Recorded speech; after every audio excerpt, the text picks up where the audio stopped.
Today we're going to show you how to maintain your battery. By following these quick and easy steps, this will ensure you keep your battery both healthier and more efficient whilst in use, so your little one can get the most out of their ride-on. Step 1. The initial charge. The initial charge on every car is the most important of them all. Some manuals vary, however.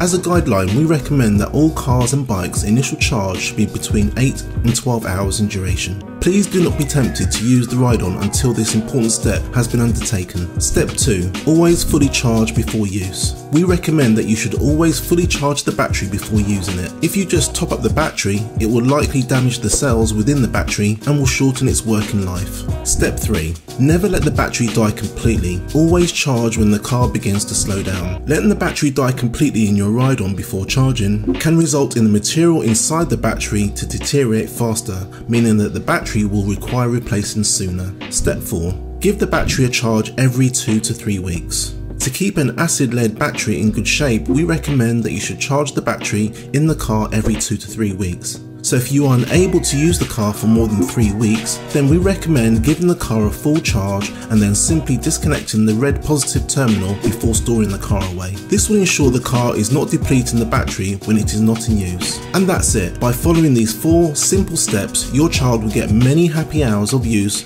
on their ride-on.